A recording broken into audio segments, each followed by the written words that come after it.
the running back room at Bama is going to be good. I know they have not had a lot of yards.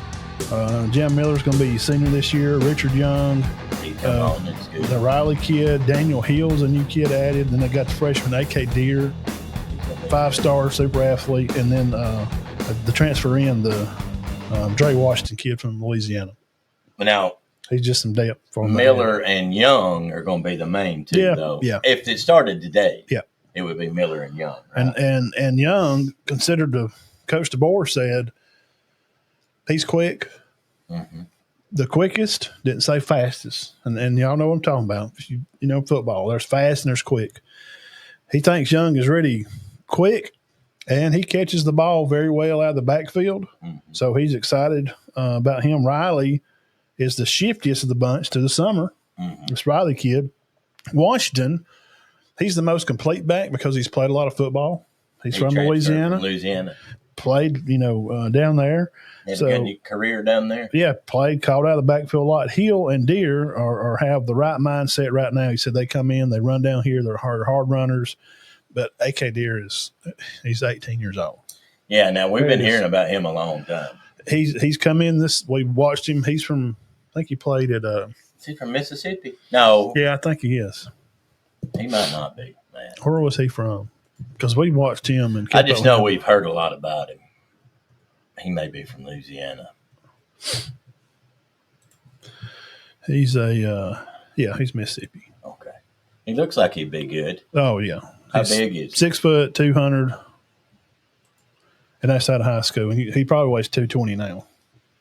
Once you get in that weight program. So that's the backfield. Now, wide receiver room is very elite this year. Yeah, Bama's probably going to have, I think, probably the best wide receiver room in the SEC. I agree with that. Easily. You got Isaiah Horton, the kid from Miami. You got Jalen Hale. He's good. Jermaine Bernard. Great year. He actually ended up having a better year than Williams. I know. He had 900-something yards, 850 or 900. Now, he didn't make the splash that Williams did, right. But as the season went on. Had a great year. And Horton's had a good career. Yeah. And Hale's back. Ryan Williams. Don't forget Cole Adams. Yeah. He's still there. Oh, yeah. I forgot about him. Jalen and Ben Balkway, the two-way player, played down here at Central. Yeah. So you got 4 or 5 good ones. I ain't done. Rico Scott. Uh-huh. Lazier Brooks, another transfer kid that come in. They said he's tearing it up this summer. And then you got Cuevas, the tight end. He's back. He looks great. And the other tight end on the other end is the 5 Red Devil, Brody Dalton. Yeah, I know. He transferred. He had hundreds, 700, 800, 400, 500 yards. At UAB? Yeah. Or was it Troy? Troy.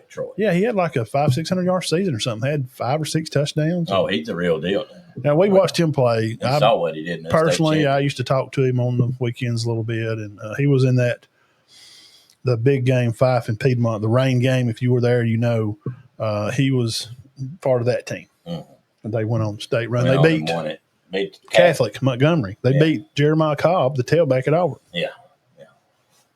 Well, so that's the now. If you had that starters are going to be Bernard, Williams, and Horton, though, right? But you always got Horton, Hale, Bernard, Williams, yeah, and then Macumba and Adams will probably come in. You'll see Rico Scott probably in slots, and Lazier Brooks they'll come in different packages. But you'll probably see a lot. I would say you'll see Horton, Hale, Bernard, and Ryan. Those will be your 4. Okay. Now they're going to go 5 wide. They'll probably throw in Balkway or Brooks. Brooks is a tall, athletic guy. Rico Scott's been there too, man. I'm telling you. But you got elite. Alabama's got a great receiving room. You got to assume that Bernard and Williams will head that receiver room. But I'm telling you now, Horton's good. He is good. Rico Scott ain't. Look, that little Cole Adams guy, I know. Y'all say some little goofy white kid. Well, those, Well, there's another goofy little white kid plays on defense, Hubbard, and y'all had a lot to say about him until you got your until you got your helmet split. He's a football player. He is good. He is good. And I agree with that they may be the best safety duo. It could possibly. Yeah, that was put out by On 3 or somebody. Him and Saab. They're back again, guys. Yeah. Okay, look. Offensive line, Proctor, Dewberry, Browsford, Roberts, Formby. Same names. Yeah, and Proctor's good. Yeah. So these are probably two of these guys are first-round draft picks, at least two. Browsford and Proctor are first-round offensive linemen, 5 stars. And probably Dewberry. Those three, your left tackle, left guard, and center are probably all 5 stars. I mean, they're going to be graded very high. Now, the big question, Coach Womack, defense, people didn't like 3-3-5, the stack, and how the linebackers play off the line. Kirby, when he was at Bama, it's a 3-4 to where you have 3 down linemen. You have more of a stand-up outside linebacker. But Womack now has a wolf position and a starter fire position. And it's wolf, fire, and there's another one. He calls it something.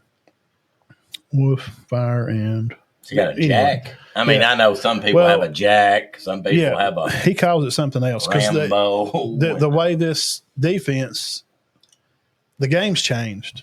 Oh, I know. It's no longer Dante Hightower stuffing the run in the middle. You have to be able, as a linebacker, you have to be able to play because they put the tight end out there. It's a guy like Brody Dalton from Bama. I mean, you got to be able to run down the field because Brody's about 6'6". Remember seeing him? And I'm 6'3" or 4", and Brody stands over me, don't he? Remember seeing him that night? He is in me. He's a big kid. We didn't want to get into it. No, he's a sweet kid. Which we wouldn't try to. But you get a kid like that, and what I'm trying to say is these linebackers in this new role, y'all got to calm down with hating on Womack. He's doing how things are played now because the tight ends are not just all blocking. This is not Howard when OJ was blocking at Bama. Well, I mean, look at it's different, man. Look at Texas's best receiver, Gunnar Helm, tight end. Look at the guy from Penn State. He was a force, the tight end. He caught 80 balls, and their best receiver after him caught 40. Who was the receiver at the Falcons that was so good, tight end? Gonzalez. Man, he's great. That's kind of coming back to that kind of football. Yeah. Okay, he's going to got Gronk. He's going to, of course. Kelsey, of course. But I like that old guy. Oh, Gonzalez was one of the best ever. I loved watching him. Some people say he is the best ever, but I don't. To me, he is. That's my. So what I'm trying to say is this defense and how it's laid out.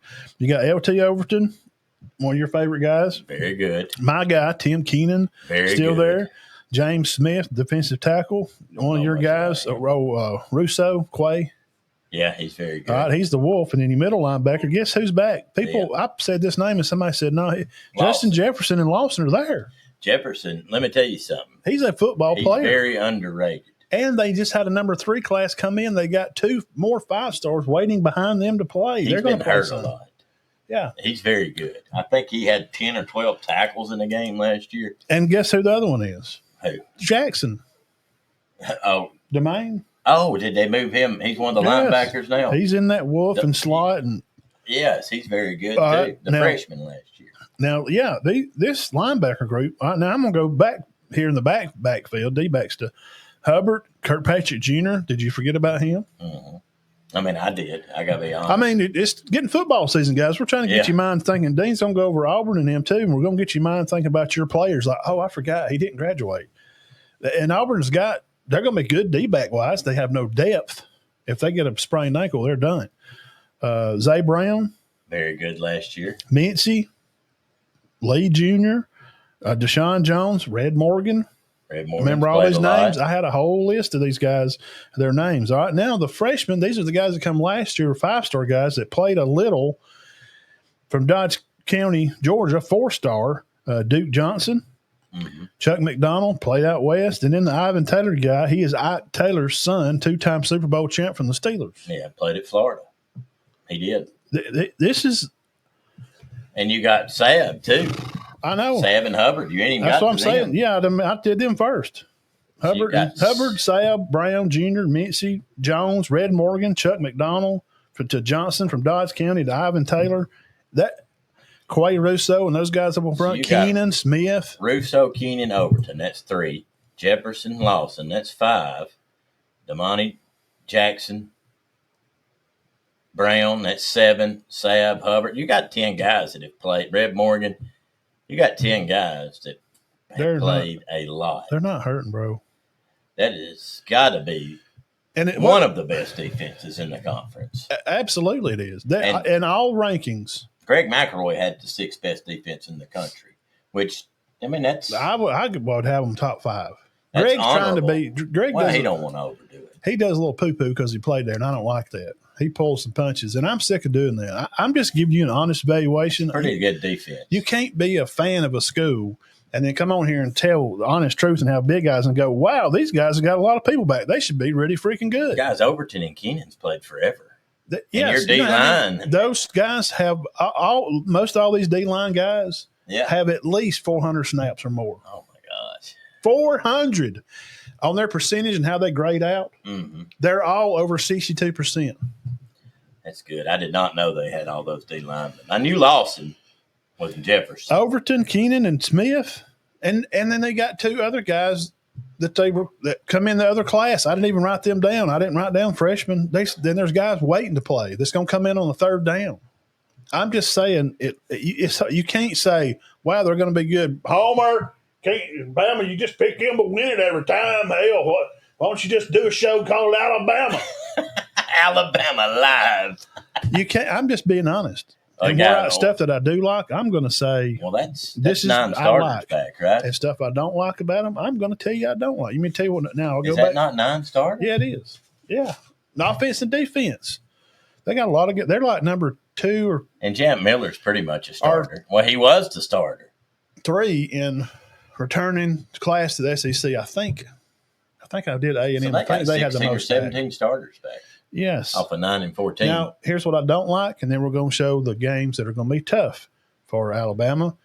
And here's what I'm not sure about. So I give them praise. Defense looks good. Womack, I like the style. We're ready.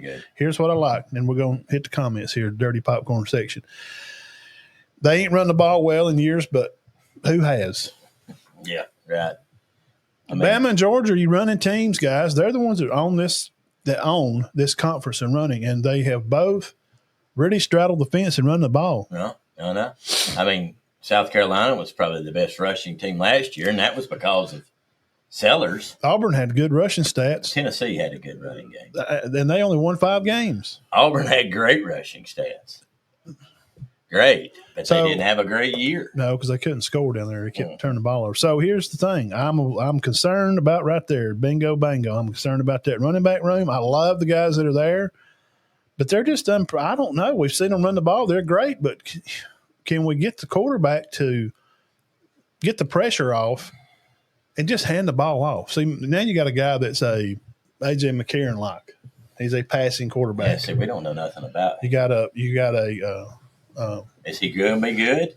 He's a 5-star out of high school. He was great. He won to camps and won all kind of awards. And so there's no way around him not being decent. Oh, absolutely. You wouldn't think. No, absolutely. Okay. So that is a little concerning for me. And we'll put this on the screen first, and then we'll come back to it for the Notre Dame one. But here's the first one here, guys. Well, I'll make it bigger where y'all can see it. All right, tough games. We'll come back to Notre Dame. You're getting a sheet and look ahead. Just don't look at the right side. The toughest games for Alabama, we just talked about them, broke them down. They got to be at Georgia, at South Carolina, and I know Oklahoma. They're going to be better this year. Oklahoma is supposed to be better. It is at Alabama, but I don't care. There's going to be a little bit of a revenge factor. Can DeBoer get them focused and locked in to play this team? And Auburn, I'm always going to have. If it's at Auburn, it's always going to be on a tough games list. If the game was a Tuscaloosa this year, I might not have put it on there. Auburn only won 5 games. They suck. It don't matter. They can roll out there with a bunch of guys from Leesburg and win. It don't matter because Bama in this rivalry. Alabama's been looking forward to SEC titles and championships for the past 15 years now. They overlook Auburn. Auburn has been for 5 or 6 years now. They're that wounded dog in the corner, and they're not like delusional. Like some teams that are bad are delusional. Auburn fans know that they're bad. Mm-hmm. They know what needs to be fixed. They're dangerous. No, if you don't think Auburn will beat Alabama this year, you're crazy. I've been living in this state my whole life. I lived in Montgomery. Going to be a little better this year. I mean, they should. They got some players back. He's fixing to do them. I'm telling you, I think Bama Guys, that may be their only loss. But at Georgia and at South Carolina, that's not easy. No. Now, has Bama owned Georgia for years? Yes, pretty much for the majority. I'm telling you, that old Kirby can coach football. I'm going to be honest with you, and we're predicting. I think one of them. They're going to lose one or two of these. But I got to be honest. I got Alabama at 10.5 wins. I don't think there's no way that they're worse than 10-2. I wouldn't think so. In which that's the highest mark I've got right now. So tough games for Bama. Being a homer, I had Georgia at 9.5. I'm going to have Bama at 10.5. And that's. I have a little confidence in them beating these two teams because they usually do, but that don't mean nothing. Usually don't count nothing. So I'm more worried about that South Carolina game. I don't know, for some reason, and Robert, y'all don't get mad at me, Benton. They just seem to have Georgia's number for the most part. I'm coming to you, Benton. Hang on. At Georgia, at South Carolina. South Carolina should have beat them last year. Yeah, I know. You're right. You're all right. They just could not do nothing. So these are the 4 games, toughest games for Bama. These are the 4 to me. And I'll do Notre Dame in a minute, and we'll talk about them. Let's hit the comment section here. The Birds. You got him at 10.5 too? Oh, yeah. Find him at Northwest Georgia Scoreboard Show, B. Burge on Twitter. He says here the defense will keep them. Defense is good. We'll keep them in the games. Interesting to see how the Bama offense is changed versus last season, especially. Yes, that's the question. Can Ty handle? Can he run the team? But there's 2 things to me that will hurt Alabama, and they may not happen if Simpson fails, and if I don't know how. Get over Saban being gone. He's gone. Play for this guy. Well, he's still recruiting for Alabama. Saban retired because he can't handle this new era of coaching, the NIL stuff. He's out of here. He don't know what the hell he's doing no more. He's too old. Now, Alabama's Saban's still recruiting in Alabama. He's quitting coaching because he can't handle the NILs no more, Jerry. Have you heard what they're doing at Bama? Saban's gone. Well, but he's still helping them recruit. Well, which one is it? Yeah. He's either helping them recruit but I think the players. He's too old and he's washed up. He wanted to retire because of NIL. He's not helping them recruit. Alabama is a brand. It's a brand of football that's known around the world. Mm-hmm. Yeah. I just think they need to get on board with the board. They was winning games before Nick Saban's daddy was born. They were. Before Gene Stallings did good. The first coach Saban, Nick's daddy. Mm-hmm. Yeah. Alabama was winning games before his granddaddy was born. Yeah. Saban brought something to Alabama and changed college football because he knew how to put a staff together. Yeah. And he's a good recruiter. That's all you got to do. Yeah. Have a good staff and be able to get all the kids marching in the same direction. He's a motivator. He's a mind psychologist, just like Bear was. He knew how to piss them off and get them all mad and going the same way. So he's a down player too, which is an excellent coaching strategy. Yeah, well, you play faceless opponents. That's the big. We don't get up or down in games, and that's the problem with a lot of teams. We're up and down. Oh, we're playing Georgia. We got to be fired up. No, Nick's like, no, we're going to play Georgia the same way we play Chattanooga. I was talking to a guy today, and we were talking about it, and I said, this downplaying your team, to me, is genius. Sure. Don't you think? Yeah, absolutely. That's, never underestimate the rival. You don't. Georgia, 7:30 kickoff on ABC at Georgia. 7:30 kickoff. That's going to be great. Well, I think. Be great. I mean, I don't think Alabama will have success. Like I said, 10-2, 11-1, and probably playing for the championship. Whether they get in or not, I have no idea. I mean, whether they win that championship, I can't tell you that. I think it's going to be against Texas or Georgia. I don't know how that'll shape up. Well, we've done Georgia. We had Birds on here. We had them going 9.5, so it could be Georgia or Bama. I mean, Georgia or Texas, but I think it'll be one of them 3. I don't think there's going to be. I don't know. Texas A&M may can slip in there, but I don't think nobody. It'll be okay. I can dig it. I don't think we're going to see LSU and Missouri in there. No. I just don't.